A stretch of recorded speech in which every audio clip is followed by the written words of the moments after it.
गलती इंसान से हुआ करती है। यदि कोई भी व्यक्ति गलती करने के बाद गलती स्वीकार करके प्रायश्चित करने को तैयार हो जाए तो उसकी गलती को फिर क्षमा समाज को कर देना चाहिए। वैसे मुरारी बापू जी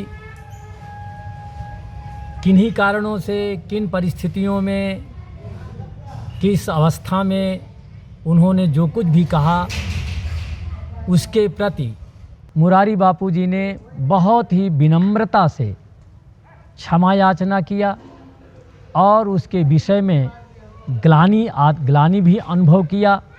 तो यदि ग्लानि किसी को भी हो तो उसको क्षमा करना चाहिए।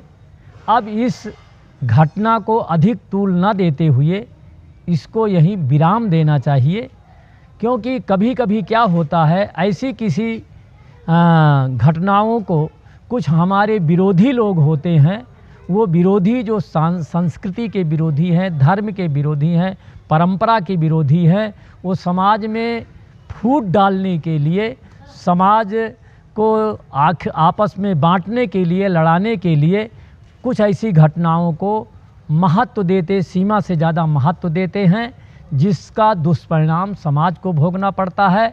तो अब सभी वर्गों को इस बात को ध्यान देना चाहिए कि भविष्य में ऐसी कोई दूसरी घटना ना हो और इस घटना को अब इसको यहीं विराम देना चाहिए, क्योंकि अधिक हम जितना गंदगी को उछालेंगे उतनी ही गंदगी फैलेगी। इसलिए गंदगी पर मिट्टी डालना अनिवार्य है और मुरारी बापू जी ने ग्लानि अनुभव किया है, मुरारी बापू जी ने पश्चाताप अनुभव किया है, तो निश्चित ही उनको क्षमा करना चाहिए पूरे समाज को और इसको आगे तूल नहीं देना चाहिए। और जो भी व्यक्ति अब तूल देते हैं तो निश्चित ही मानिए कि वो समाज में और विघटन पैदा करने चाहते हैं।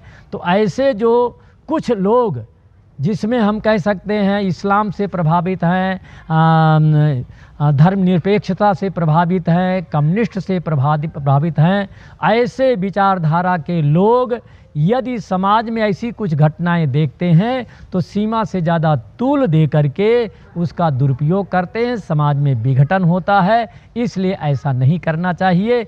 इसलिए पूरे समाज को ये ध्यान रखना चाहिए कि राम कृष्ण हमारे आदर्श हैं, उनके आदर्शों पर हमें चलना चाहिए, क्योंकि यदि राम नहीं रहेंगे तो सनातन नहीं रहेगा, कृष्ण नहीं रहेंगे तो सनातन नहीं रहेगा, गंगा नहीं रहेंगी, गायत्री नहीं रहेगी, गाय नहीं रहेगी, संत नहीं रहेंगे। यदि इनकी मर्यादा नहीं रहेगी, इनका सम्मान नहीं रहेगा तो निश्चित ही हिंदू संस्कृति, हिंदू धर्म, सनातन धर्म रह नहीं सकता। ये सब उसके आधार हैं।